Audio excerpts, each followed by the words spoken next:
Y Quad is losing its relevance. तो आज का हमारा टॉपिक है कि क्यों क्वाड अपनी रेलेवेंस खो रहा है। वीडियो 3 पॉइंटर्स में डिवाइड होगा। पहला पॉइंट में हम देखेंगे कि क्वाड के बारे में इन्फॉर्मेशन और थोड़ी हिस्ट्री जानेंगे। अगले पॉइंट में हम देखेंगे कि क्या इश्यूज आ रहे हैं क्वाड के साथ, और लास्ट पॉइंट में देखेंगे कि कैसे क्वाड अपने आप को फिर से रिवाइव कर सकता है। तो फर्स्ट पॉइंट से स्टार्ट करते हैं। क्वाड का फुल फॉर्म है क्वाड्रिलेटरल सिक्योरिटी डायलॉग, जिसमें 4 कंट्रीज आती हैं: Japan, India, America, Australia. Quad को बनाने का मेन मोटिव था चाइना को इंडो पैसिफिक में काउंटर करना, और उसके लिए क्वाड को फॉर्म किया गया था। क्वाड की फॉर्मेशन का श्रेय इस विजनरी लीडर को जाता है जिनकी पिक आप सामने देख रहे हैं, late prime minister of Japan Shinzo Abe. Quad को फॉर्म किया गया था 2007 में, बट उसके बाद कुछ खास डेवलपमेंट नहीं हो पाई क्वाड में। फास्ट फॉरवर्ड टू 2017 जब क्वाड को रिवाइव किया गया इन लीडर्स के द्वारा रिस्पेक्टिव नेशंस के, शिंजो आबे ये बात समझ गए थे कि फ्यूचर में यूएसए के हेजेमनी के लिए और इंडो पैसिफिक के सिक्योरिटी के लिए जो कोई कंट्री मेजर थ्रेट बनेगी तो वो चाइना होगा, जिसके लिए उन्होंने क्वाड को फॉर्म करने की पेशकश रखी थी, जिस पर चारों देश एग्री हो गए थे उस टाइम पे 2007 में। बट काम कुछ हुआ नहीं था। लेटर 2017 में काम होना स्टार्ट हुआ क्वाड के ऊपर। अब सेकंड पॉइंट की बात करते हैं कि क्वाड के साथ में क्या इश्यूज आ रहे हैं कि क्वाड अपनी रेलेवेंस खो रहा है इस टाइम पे। एक सेंटेंस में बोलूँ कि क्वाड के साथ क्या इश्यूज आ रहे हैं, तो क्वाड के प्रॉपर सबमिट्स ना हो पाना ईयरली, या फिर उन सबमिट्स को डिले करना। देखिए 2017 में जब क्वाड को रिवाइव किया गया तो उसके बाद 2022 तक प्रॉपर सबमिट्स हो रहे थे क्वाड के, और क्वाड नेशंस के लीडर्स मिल भी रहे थे, जैसा आप आर्टिकल्स में देख सकते हैं। चीज़ें बिगड़ना स्टार्ट हुई 2023 के बाद। जैसा आप देख सकते हैं इस आर्टिकल में, ऑस्ट्रेलिया ने जो क्वाड का समिट उसके यहाँ पे होने वाला था लास्ट ईयर, उसको कैंसिल कर दिया। एज की लास्ट मोमेंट पे जो बाइडेन यूएसए के प्रेसिडेंट हैं, उन्होंने क्वाड के समिट में ना आने का फैसला किया। एज की उस टाइम पे आपको याद होगा कि जो डेट सीलिंग को रेस करने वाला इशू चल रहा था वॉशिंगटन में, तो इसलिए लास्ट मोमेंट पे अपनी मीटिंग जो बाइडेन ने क्वाड समिट के लिए जो ऑस्ट्रेलिया में होने वाली थी वहाँ पे कैंसिल कर दिया, और लेटर क्वाड को पहले ही G7 की मीटिंग जो उस टाइम पे जापान में हो रही थी उसके साइड बाय साइड रीशेड्यूल कर दिया। एक प्रॉपर क्वाड समिट हो नहीं पाई। ऐसा आप न्यूज़ आर्टिकल में देख सकते हैं। उस टाइम पे जो G7 की समिट हुई थी उसमें Indian prime minister Narendra Modi और ऑस्ट्रेलियन प्राइम मिनिस्टर को ऑब्जर्वर एज ए बुलाया गया था, जिस टाइम पे उन्होंने वहाँ पे यूएसए के प्रेसिडेंट और जापान के प्राइम मिनिस्टर भी थे, तो side by side he quad की मीटिंग भी कर ली थी। एक प्रॉपर स्पेसिफिक क्वाड की मीटिंग 2023 में हो नहीं पाई थी। अब ये लेटेस्ट आर्टिकल देखिए, 2024 की जो क्वाड मीटिंग होने वाली थी वो इंडिया में होस्ट करने वाले थे, और इसलिए हमने अपने रिपब्लिक डे के बाद ही क्वाड की मीटिंग को शेड्यूल किया था, और इस टाइम पे हमने अपने रिपब्लिक डे पे गेस्ट के लिए जो बाइडेन को बुलाया था।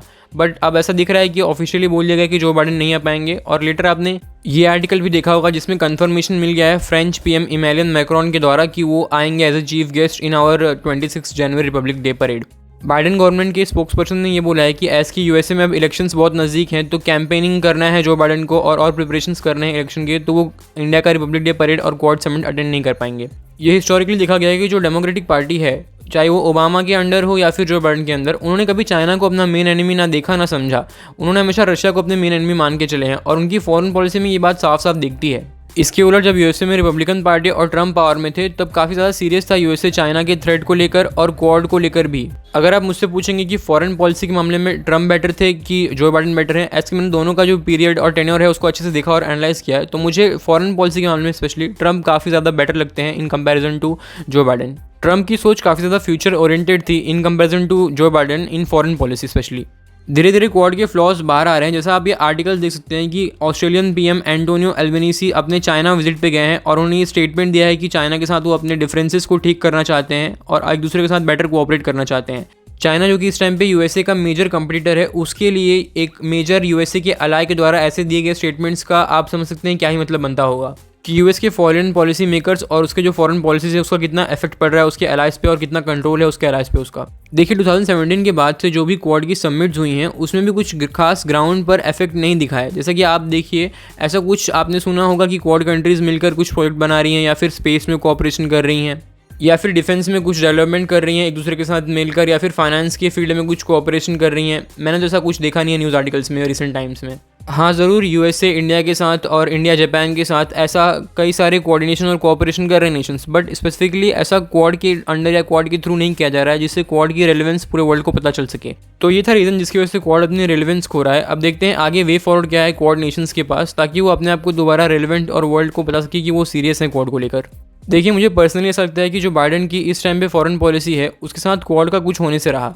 अब देखिए यूएसए में इस टाइम पे इलेक्शंस आने वाले हैं, तो हो सकता है कुछ क्वाड के लिए नहीं हो पाए। होप आप समझ सकते हैं मैं क्या बोल रहा हूँ। फिर भी कुछ मैंने सजेशंस निकाले हैं जो कि क्वाड नेशंस कर सकते हैं for better cooperation between the nation. सबसे पहले तो मुझे लगता है इन सारे क्वाड नेशंस के बीच में एक FTA यानी कि फ्री ट्रेड एग्रीमेंट होना चाहिए, और ये फ्री ट्रेड एग्रीमेंट चारों नेशंस की सहमति से बनाया जाए, जिसमें हर एक नेशन को पॉसिबली बेस्ट फ़ायदा हो सके इसका।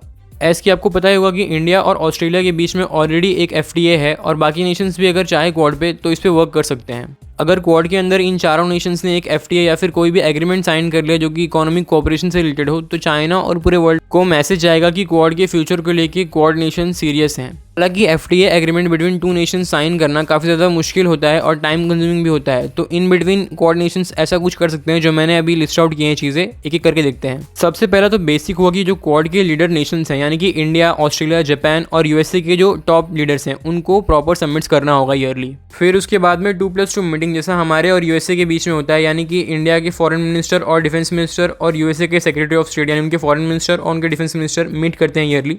वैसा क्वाड नेशंस भी अपने बीच में कर सकते हैं। क्वाड नेशंस जो मालाबार एक्सरसाइज करते हैं जो कि स्पेसिफिकली नेवी के लिए होता है, उसको लोग एक स्टेप और फॉरवर्ड ले जाके एयरफोर्स और आर्मी के साथ भी ईयरली बेसिस पे स्टार्ट कर सकते हैं। क्वाड नेशन साथ मिलकर डिफेंस में कोऑपरेट कर सकते हैं, ऐसी कोई जॉइंट डेवलपमेंट कर सकते हैं, चाहे फाइटर जेट का हो या फिर कोई मिसाइल डिफेंस सिस्टम का हो। स्पेस में बेटर कोऑपरेशन कर सकते हैं, ऐसे इस टाइम पे आप जानते हैं इंडिया और USA स्पेस में लीड कर रहे हैं क्वाड नेशंस के अंदर, तो एक दूसरे के साथ कोऑपरेट करके बाकी नेशंस भी इसका फ़ायदा उठा सकते हैं। रीन्यूएबल एनर्जी एक अच्छा फील्ड है इस टाइम पे जिसमें क्वाड नेशंस कोऑपरेट कर सकते हैं, ऐसे ये फ्यूचर ओरिएंटेड भी होगा और साथ में एक कुछ मटेरियल इफेक्ट भी पड़ेगा वर्ल्ड के ऊपर भी। अभी आपने रिसेंट न्यूज़ में देखा होगा कि कैसे इंडिया के जो सोलर पैनल के एक्सपोर्ट हैं वो USA को 1000% से राइज किया है। आप देखते हैं कितना ज़्यादा पोटेंशियल है इस फील्ड में क्वाड नेशन अगर कोऑपरेट करे तो। बेसिकली मेरा इन सारे सजेशन से ये मतलब है कि क्वाड नेशन कुछ ऐसा करे जिसे आप एक तरीके से पॉइंट आउट करके कह सके कि ये क्वाड के अंडर किया गया है और ये ग्राउंड पे आप देखते हैं इसका वर्क हुआ भी है। एस की क्वाड को चाइना को काउंटर करने के लिए बनाया गया था, तो चाइना के BRI के सामने USA के पास कोई पैसे की कमी तो है नहीं, तो वो क्वाड का एक फंड बैंक टाइप बना सकते हैं जिसके अंदर जो बेल आउट पैकेजेस दे सकते हैं वो उन नेशंस को जो कि चाइना के लोन के सामने डिफॉल्ट कर रहे हैं और बैंकरप्ट होने वाले हैं।